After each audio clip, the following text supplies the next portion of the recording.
அனைவருக்கும் வணக்கம். வந்தாரை வாழை வைக்கும் இந்த சென்னையில், இந்த சிங்கார சென்னையில் தனி ஒரு குணம். எந்த ஊரிலிருந்து வந்தாலும், எந்த மாநிலத்திலிருந்து வந்தாலும் வந்தவரை வாழ வைக்கின்ற பூமி தான் இந்த சிங்கார சென்னை என்பதில் யாருக்கும் எந்த சந்தேகம் இருக்கிறார். ஆகவே இந்த மண்ணிற்கு எனது முதல் வணக்கத்தை நான் தெரிவித்துக் கொள்ள கடமைப்பட்டிருக்கிறேன். இன்றைக்கு தமிழனின் ஒரு பயணமாக 4வது நாளாக இந்த பகுதியில் ஒரு பொதுக்கூட்டமா என்று சொல்ல முடியாத அளவிற்கு ஒரு மாநாட்டையே இங்கு ஏற்பாடு செய்திருக்கிறார்கள். இது தேர்தலுக்கு பிறகு நடைபெற வேண்டிய கூட்டம். இப்பொழுது தேர்தலுக்கு முன்பாகவே இப்பொழுது ஏற்பாடு செய்திருக்கிறார்கள். நான் வரக்கூடிய வழியிலெல்லாம் பார்த்தேன். பொதுவா முன்னாடி எல்லாம் பொதுவா அங்க அண்ணன் விபி துரைசாமி, அண்ணன் எம்ஆர் காந்தி எம்எல்ஏ எல்லாம் இருக்கிறாங்க. ஆனா பொதுவா எப்படி ஒரு விஷயம் நடக்கும் அப்படின்னா, வரக்கூடிய வழியில எந்த அரசியல் கட்சி தலைவர்கள் போனாலும் பேசாம அப்படியே போயிட்டே இருப்பாங்க, அமைதியா போயிட்டு இருப்பாங்க. இப்ப நம்ம ஒண்ணு சினிமா நடிகர் இல்ல, மிக சிறந்த பேச்சாளர்கள் இல்ல. ஆனா வரக்கூடிய வழியில எல்லாரும் வண்டி நிப்பாட்டி வணக்கம் வணக்கம் வாழ்த்துக்கள், வணக்கம் வாழ்த்துக்கள், வணக்கம் வாழ்த்துக்கள். இதை எதை எடுத்து காட்டுகிறது என்று சொன்னால், வரக்கூடிய தேர்தலில் தேசிய ஜனநாயக கூட்டணி அண்ணன் எடப்பாடி அவருடைய தலைமையிலே ஆட்சி அமைவதற்கான மிகப்பெரிய ஒரு எழுச்சியை உருவாக்கி கொண்டிருக்கிறது. அதிலும் எத்தனையோ கட்சிகள், எத்தனையோ தேர்தல் நடக்கலாம், கூட்டணிகள் வரலாம் போகலாம்.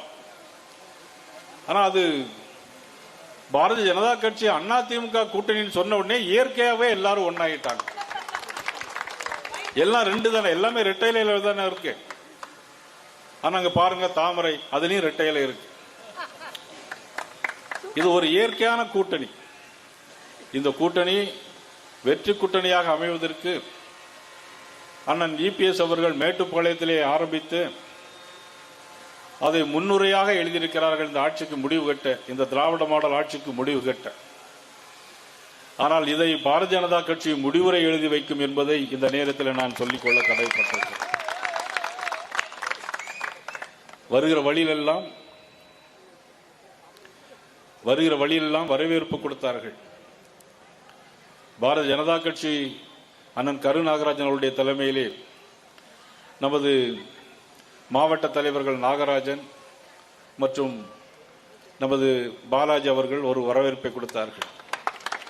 அதுக்கு அடுத்தாறு போற பார்த்தால் தம்பி ராஜேஷ் அவர்களும், முன்னாள் சட்டமன்ற உறுப்பினர் அண்ணன் மாவட்ட தலைவர், மாவட்ட செயலாளர், எனக்கு இங்க வந்து இந்த மாவட்ட தலைவர் நமது அண்ணன் விஎஸ் பாபு அவர்கள் 2 பேர் சின்னம். இந்த வரவேற்பெல்லாம் இது கட்சி ரீதியாக கருணாகராஜன் அவருடைய தலைமையில கொடுத்தார்கள்.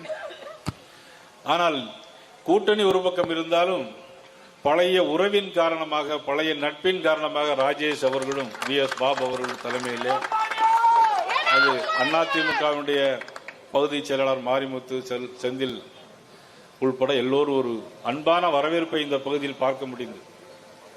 ஒரு பாசமான வரவேற்பு, ஒரு நேசமான உறவு இங்கே இந்த மேடையிலே, இந்த இடையில பார்க்க வேண்டிய ஒரு அற்புதமான சூழல்.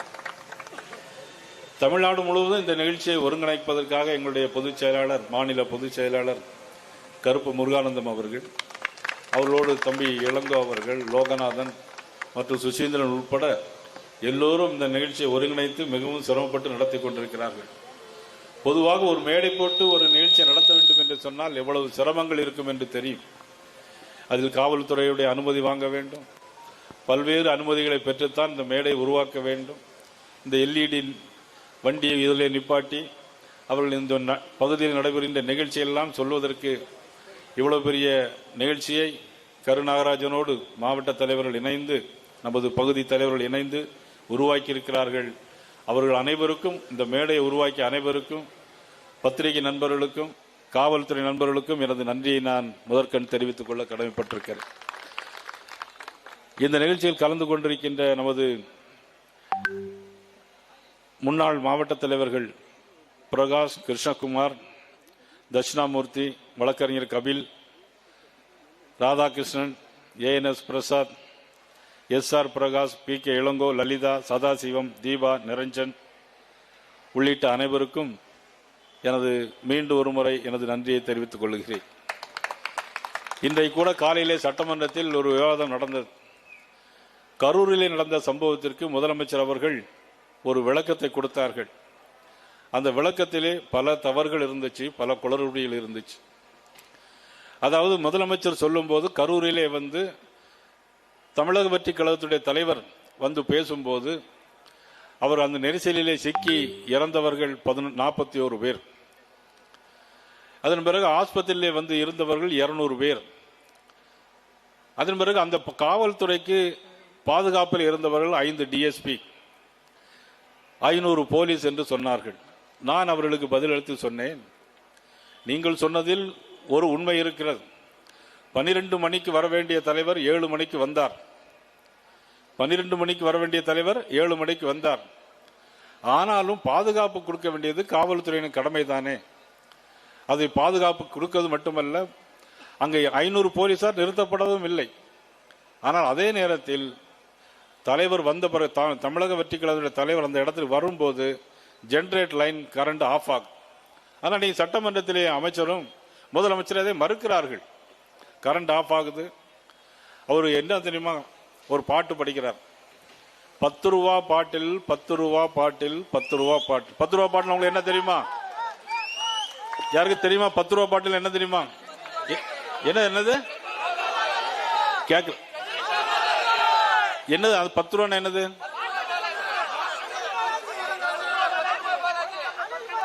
ஓ, ஒயின் ஷாப்ல 10 ரூபா பாட்டு. எனக்கு அது தெரியாது. அது 10 ரூபா பாட்டில் அப்படின்னு சொல்லி பேசும்போது, ஏன்னா தமிழக வெற்றி கழக தலைவர் எல்லா ஊருக்கும் போறாரு, எந்த ஊர்லயும் பிரச்சனை இல்லை. ஆனா கரூருக்கு போகும்போது மட்டும் பிரச்சனை வருது. 10 ரூபா பாட்டிலுக்கு கமிஷன் வாங்குறாரு நீங்க சொல்றீங்க. அந்த 10 ரூபா பாட்டிலுக்கு கமிஷன் வாங்க போறாருன்னு சொல்லி பாட்டு பாடின உடனே செருப்பை தூக்கி வீசுறாங்க. கரண்ட் ஆஃப் ஆகுது. லத்தி சார்ஜ் நடக்குது. ஆனால் இதை முதலமைச்சர் சட்டமன்றத்தில் முற்றிலுமாக இன்னைக்கு மறுக்கிறார்கள். ஆஸ்பத்திரியில் அட்மிட் ஆனவர்கள் 52 பேர். ஆனால் முதலமைச்சர் சொல்வது 200 பேர். இதில் முன்னுக்கு பின் நிறைய முரணாக செய்திகள் வருகிறது. ஆனால் என்ன செய்தார்கள் அவர்கள்? சிபிஐ என்ன செய்திருக்கிறார்கள்? முதலிலே சம்பவம் நடந்த உடனே சீஃப் செக்ரட்டரியை கூப்பிட்டு கலெக்டருக்கும் எஸ்பிக்கும் ஒரு ரிப்போர்ட் கேட்கிறாங்க. ரிப்போர்ட் கேட்டு ரிப்போர்ட் வருவதற்கு முன்னாலேயே ஒரு தனிநபர் ஆணையத்தை ஒரு நீதிபதி, ஓய்வு பெற்ற நீதிபதி அருணா ஜெகதீசன் என்கின்ற ஒரு நீதிபதியை அங்கே நியமிக்கிறார்கள். அவசரமாக முதலமைச்சர் புறப்பட்டு செல்கிறார். இரவோடு இரவாக 41 பேருக்கு அங்கே போஸ்ட்மார்ட்டம் பண்ணப்படுகிறது. அதை தான் உச்சநீதிமன்றம் கேட்கிறார்கள். உச்சநீதிமன்றம் என்ன கேட்கிறாருன்னா, ஒரு ஆளுக்கு போஸ்ட்மார்ட்டம் பண்ணனா 1.5 மணி நேரம் ஆகும். 41 பேர் போஸ்ட்மார்ட்டம் பண்ணனா எவ்வளவு நேரம் ஆகும்? சரி, 41 பேர் அங்கே பொண அறையில் அங்கே எத்தனை டேபிள் இருந்துச்சு, எப்படி பண்ணீங்க? இதெல்லாம் உச்சநீதிமன்றம் கேட்டிருக்கு. ஏன் காவல்துறை அவர்கள் கேட்கிற இடத்தில் அனுமதி கொடுக்கப்படவில்லை? கேட்ட இடத்தில் அனுமதி கொடுக்கப்பட்டிருந்தால் அந்த பிரச்சனை அங்கே வந்திருக்கே செய்யாது.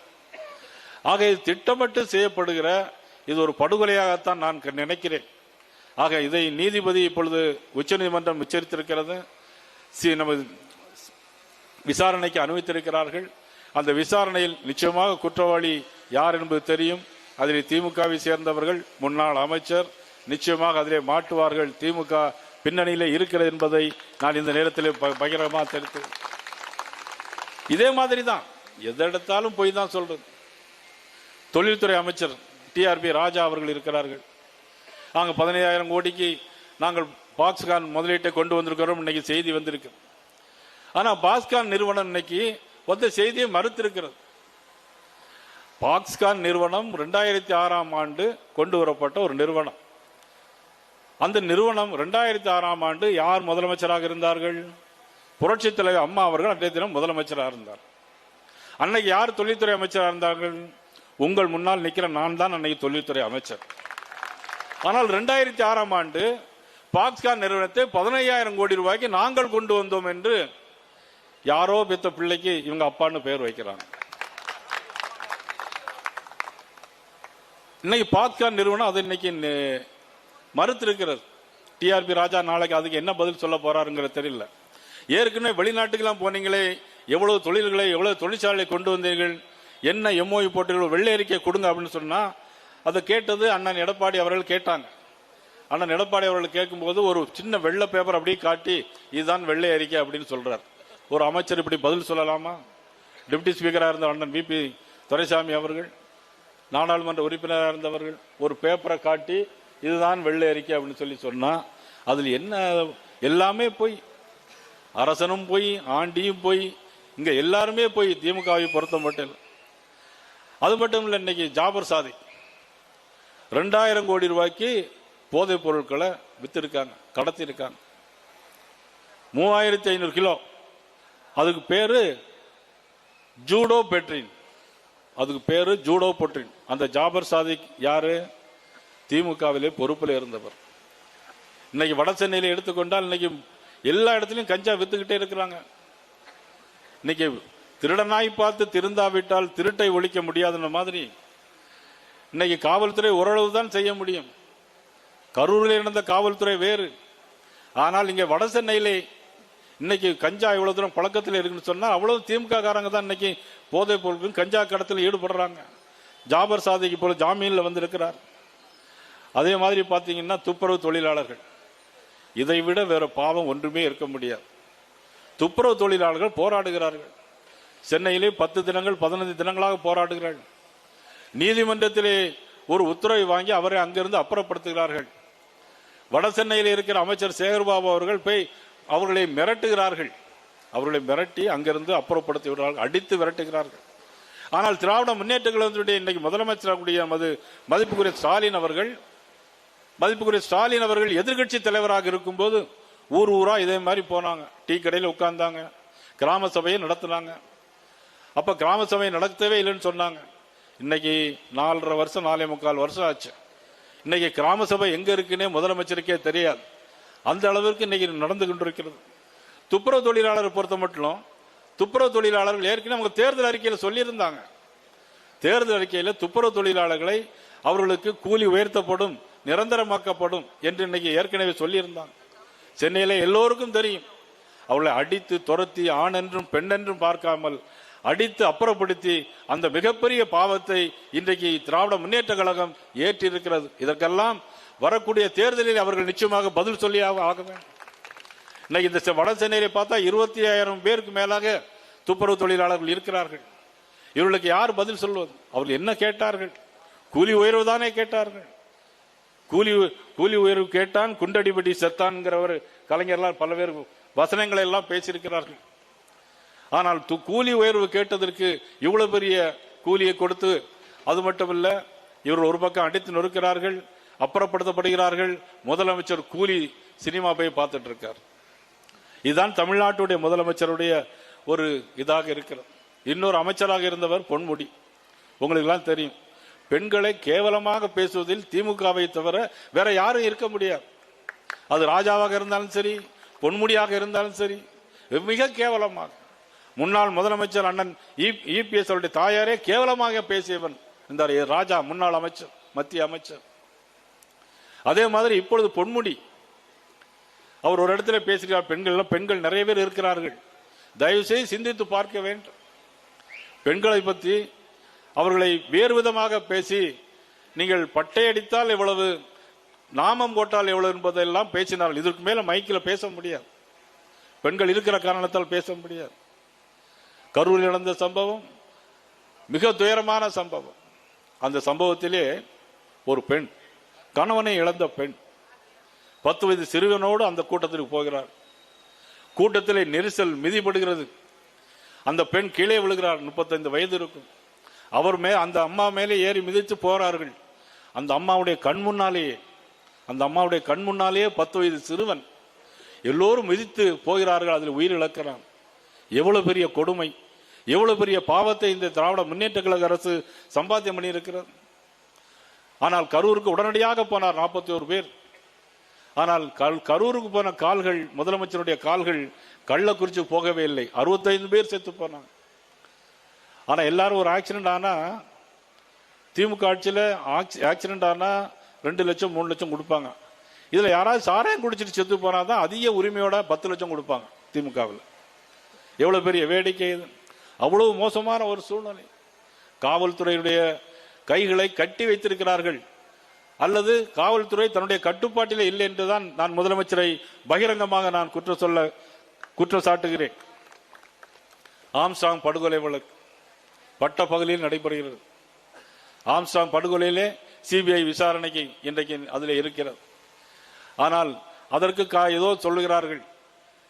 இன்றைக்கு காவல்துறை பாதுகாப்பை கேட்டால் சட்டமன்றத்தில் சொல்லுகிறார்கள், நாங்கள் நாகேந்திரன் ஒரு படுகொலை செய்யப்பட்டார், அவருடைய ஊர்வலத்திற்கு 200 போலீஸ் பாதுகாப்பு. 1000 போலீஸ் பாதுகாப்பு. தலைவர்கள் இறந்து போனால் அல்லது பொதுமக்கள் இறந்து போனால் அங்கு போய் கேட்பதற்கு நாதியே கிடையாது. ஆனால் ஒரு குற்றவாளியாக இருப்பவர், அது எனக்கு பற்றி தெரியாது, அதை பற்றி அவர் ஜெயிலிருந்து வந்தவர் இறந்து போயிட்டார், 1000 போலீஸ் பாதுகாப்பு. அதுல என்ன பின்னணி இருக்கிறது எங்களுக்கு ஒன்றும் தெரியவில்லை. துப்புரவு தொழிலாளர்களை பற்றி சொன்னேன். ஆனால் துப்புரவு தொழிலாளர்கள் இந்த 4 ஆண்டுகளில் மட்டும் 42 பேர்கள் இறந்து போயிருக்கிறார்கள். மலக்குழி மரணங்கள் அதிகமாக நடைபெறுகிறது. துப்புரவு தொழிலாளர்களை பாதுகாக்க வேண்டியது நம்முடைய கடமை. அவருக்கு தேவையான உபகரணங்களை இந்த அரசு வாங்கி கொடுக்கவில்லை. இந்தியாவிலே அதிகமாக மலக்குழி மரணங்கள் நடைபெறுகிற ஒரு நாடு அது தமிழ்நாடு. யாருக்கும் மறுக்க முடியாது. இது ஒரு சாதாரண விஷயம் அல்ல. துப்புரவு தொழிலாளர் பாதுகாக்கவும் அவர்களை நேசிப்பது நம்முடைய கடமையுமா இருக்கிறது. கூவமாற்றிலும் சரி, பக்கிங்காம் கனாலிலும் சரி, தேர்தல் அறிக்கையிலே சொன்னார்கள் 5000 கோடி ரூபாய் செலவில் நாங்கள் ஆக்க போறோம் சொன்னார்கள். முன்னாடி மேயரா இருக்கும்போது நாங்கள் சிங்கார சென்னையாக மாற்றுவோம் என்று சொன்னார்கள். வட சென்னையிலே பார்த்தால் ஆர்கே நகரில் ராஜேஷ் நிக்கக்கூடிய தொகுதியில் பார்த்தீங்கன்னா அவ்வளவு குப்பை குழியிலும் மெட்ராஸில் உள்ள எல்லா குப்பைகளையும் இங்கே தான் கொண்டு போடுறாங்க ஆர்கே நகரில். ஆனால் 5000 கோடி ரூபாய் செலவில் நாங்கள் எல்லாம் மாற்றம் கொண்டு வருவோம்னு சொன்னாங்க. ஆனால் அந்த குப்பை தொட்டியில் என்ன மழை காலங்களில் அதிகமாக டிசீஸ் வரக்கூடியது வட சென்னையிலிருந்தான் எல்லா மக்களுக்கும் இங்கே அந்த அதிகமான தொற்று நோய்கள் வருகிறது என்பதையும் இந்த நேரத்தில் நீங்கள் புரிந்து கொள்ள வேண்டும். மழை நீர் லேசா மழை பெஞ்சாலே சென்னையில் பயங்கரமா எல்லா இடத்துலையும் வந்துடும். ஆனால் இன்னைக்கு பார்த்தீங்கன்னா பெரிய மழை வெள்ளத்தில் கூட திமுக அமைச்சர்கள் யாருமே இங்கே வருவதில்லை. நம்ம மீடியா பிரசாத் கூட சொன்னார், எம்எல்ஏ கூட சட்டமன்ற உறுப்பினர் வருவதில்லைன்னு சொன்னாங்க. ஆனால் திராவிட முன்னேற்ற கழகத்தை பொறுத்த மட்டிலும் ஒரு முதலமைச்சர் கிடையாது. ஸ்டாலின் அவர்கள் ஒரு முதலமைச்சர், பிறகு அவருடைய மகன் உதயநிதி ஸ்டாலின் அவர்கள் துணை முதலமைச்சர், அவருடைய மருமகன் சபரீசன் அறிவிக்கப்படாத துணை முதலமைச்சர், முதலமைச்சர் சுற்றியே 4 முதலமைச்சர்கள். ஒவ்வொரு வருங்கால ஆமா ராதாகிருஷ்ணன் கரெக்டா ஞாபகப்படுத்த வருங்கால முதலமைச்சர். தயவு செய்து நான் இந்த மேடையின் வாயிலாக சொல்லிக் கொள்வது, இது என்ன மன்னர் ஆட்சிக்கு நடக்கிற இடமா? இது கலைஞர் பிறகு திரு ஸ்டாலின் அவர்கள், திரு உதயநிதி ஸ்டாலின் அவர்கள், அதுக்கு பிறகு திரு இன்பநிதி ஸ்டாலின் அவர்கள். இது என்ன மன்னராட்சி பரம்பரையா நடைபெறுகிறது? புரட்சித்தில் அம்மா அவர்கள் ஒரு பாராளுமன்ற தேர்தல் ஒரு பாட்டு பாடினாங்கள், ஒரு குடும்பம் வாழ்வதா தனி மனிதன் சாவதான்னு கேட்டாங்க புரட்சி தலைவர் அம்மா அவர்கள். இந்த ஒரு குடும்பம் வாழ்வதற்காக ஒவ்வொரு தனி மனிதனும் சாக வேண்டுமா என்பதுதான் என்னுடைய கேள்வி. இப்படியாக ஒரு முடிசூடா ஒரு ஆட்சியாக நடைபெறுகிறது. இந்த ஆட்சி நிச்சயமாக அகற்றப்பட வேண்டும் என்பதில் எங்களுக்கு யாருக்கும் சந்தேகம் கிடையாது. இதே சென்னையில் தான் உதயநிதி ஸ்டாலின் அவர்கள், பிறகு மதிப்புக்குரிய சேகர்பாபு அவர்கள், பிறகு சட்டமன்ற உறுப்பினர் அவர்கள், தாமோ அன்பரசன் அவர்கள், இதே சென்னையில் தான் இவ்வளவு பேர் இருக்கிறார்கள். இன்னும் தூய்மையான சென்னையாக இருக்கிறதா? துன்பமான சென்னையாகத்தானே இருக்கிறது. ஒவ்வொரு மனிதனும் வாழ்க்கையில் எப்படா நல்ல சந்தோஷமாக வாழலாம் என்று எண்ணிக்கொண்டிருக்கிற சூழ்நிலையில் இப்படிப்பட்ட ஒரு ஆட்சி நடைபெறுகிறது என்று எல்லோரும் நினைக்கின்ற அளவில் இந்த ஆட்சி ஒரு மோசமான ஆட்சியாக இருக்கிறது. இந்த ஆட்சியை நிச்சயமாக விரட்ட வேண்டும். மத்திய அரசு ஒன்னும் செய்யலன்னு சொல்றாங்க. துறைமுகம் முதல் மதுரவாயில் வரையிலும் ஈரடுக்கு மேம்பாலம் எவ்வளவு தெரியுமா? 3500 கோடி ரூபாய். 3500 கோடி ரூபாய் செலவில் துறைமுகம் முதல் மதுரவாயில் வரைக்கும் ஈரடுக்கு பாலம் வரப்போகிறது. யாரு? மாண்புமிகு நமது பாரத நரேந்திர மோடி அவர்கள். நம்ம ஸ்டாலின் அமைச்சர்கள் சொல்லல, முதலமைச்சர் அவங்க செய்யல. கேட்டா இதையும் செய்யலாம். 8184 கோடி ரூபாய் செலவில் 8184 பேருக்கு சாலையோரத்தில் உள்ளவர்களுக்கு 152 கோடி ரூபாய் செலவில் வங்கி லோன் கொடுத்து வாழ்ந்து கொண்டிருக்கின்ற நாடு இந்த தமிழ்நாடு, சென்னை என்பதை யாரும் மறந்துவிட முடியாது. இப்படியாக நிறைய திட்டங்களை மத்திய அரசு கொடுத்து கொண்டே இருக்கிறது. மெட்ரோ ரயிலுக்கு 8000 கோடி ரூபாய் கொடுத்தது மத்திய அரசு, பாரத பிரதமர் நரேந்திர மோடி அவர்கள். எல்லாம் இவர்கள் நான் செய்தேன் என்று சொல்லிக் கொண்டிருக்கிறார். ரேஷன் கடையில் எல்லா இன்னைக்கு பொருட்களும் கொடுக்கப்படுகிறது. யாரு கொடுக்கிறாங்க? பாரத பிரதமர் நரேந்திர மோடி அவர்களுடைய கருணையிலே கொடுக்கிறார்கள். ஆனால் தமிழக அரசு முதலமைச்சர் நாங்கள் கொடுக்கிறோம் என்று சொல்லுகிறார்கள். இதை இவ்வளவு மோசமான ஆட்சி எல்லாம் விரைவில் மாற்றப்பட வேண்டும் என்பதற்காகத்தான் இந்த தேசிய ஜனநாயக கூட்டணி. இந்த கூட்டணியை ஏதோ நயினார் நாகேந்திரன் ஏற்படுத்தவில்லை, மாண்பு உள்துறை அமைச்சர் அமித்ஷா அவர்கள் ஏற்படுத்தினார்கள், தேர்ந்தெடுத்தார்கள். யாரோடு சேர்ந்தால் இந்த ஆட்சியை வீட்டுக்கு அனுப்ப முடியும் என்று சிந்தித்து பார்த்து அண்ணன் இபிஎஸ் அவர்களை அணுகி பேசி திராவிட மாடல் ஆட்சியை விரட்ட வேண்டும். யாருக்கு எப்படி என்பது வேறு, கூட்டணி பற்றி பேச்சுவார்த்தை என்பது வேறு. ஆனால் திராவிட மாடல் ஆட்சியை, மது பழக்க வழக்கங்களுக்கு போதைக்கு அடிமை ஆக்கிற, மக்களை அடிமையாக்கிற இந்த ஆட்சியை, ஆன்மீகத்திற்கு எதிரான இந்த ஆட்சியை விரட்ட வேண்டும் என்பதற்காக ஏற்படுத்தப்பட்ட இயற்கையாக சேர்ந்த கூட்டணி தான் இந்த அனைத்து இந்திய அண்ணா திராவிட முன்னேற்ற கழகம், தேசிய ஜனநாயக கூட்டணி, பாரதிய ஜனதா கட்சி என்பதை யாரும் மறந்துவிட முடியாது. அதனால்தான் இன்னைக்கு இவ்வளவு தூரம் ஒற்றுமையாக வந்து நிற்கிறார்கள். இயற்கையான கூட்டணி. 1998ஆம் ஆண்டு திருநெல்வேலியில் வெள்ளி விழா மாநாடு நடைபெற்றது. அப்பொழுது இதே உணர்வோடு ஏற்படுத்தப்பட்ட கூட்டணி. அன்னைக்கு மத்தியிலே மதிப்புக்குரிய வாஜ்பாய் அவருடைய தலைமையில் ஆட்சி அமைந்தது. புரட்சித் தலைவர் அம்மா அவர்கள் இங்க முதலமைச்சராக வந்தார்கள் இந்த கூட்டணி.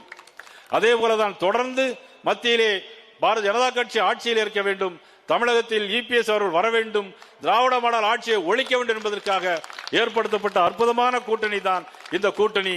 அதற்கு வெற்றிக்காக அச்சாரமாக கூடப்பட்ட கூட்டம் தான் இன்று வடசென்னையிலே கூடியிருக்க கூட்டம் என்பதை நான் இங்கே நினைவுபடுத்த விரும்புகிறேன்.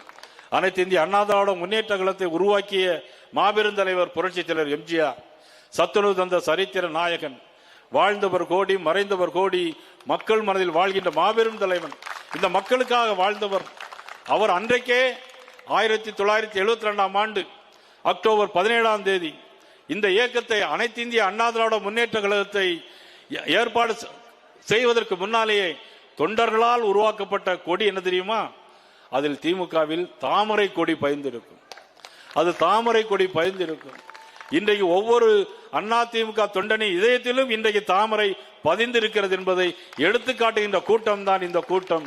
இந்த கூட்டம் சாதாரண கூட்டம் அல்ல, இது வெற்றிக்கான கூட்டம், வெற்றி வீரர்கள் கூடுகின்ற கூட்டம், வெத்து வீரர்கள் கூடுகின்ற கூட்டம் அல்ல, இது கூட்டிய கூட்டம் அல்ல, இது கூடிய கூட்டம். விரைவில் திராவிட மாடல் ஆட்சி அந்த தமிழகத்தை விட்டு விரட்டப்படும் என்பது நேரத்தில் சொல்லி மீண்டும் ஒரு முறை பாரதிய ஜனதா கட்சி, அண்ணா திராவிட முன்னேற்ற கழக தொண்டர்கள் அனைவருக்கும் எனது மனமார்ந்த பாராட்டுகளையும் வாழ்த்துக்களையும் தெரிவித்து மீண்டும் சந்திப்போம், வெல்வோம். நன்றி, வணக்கம்.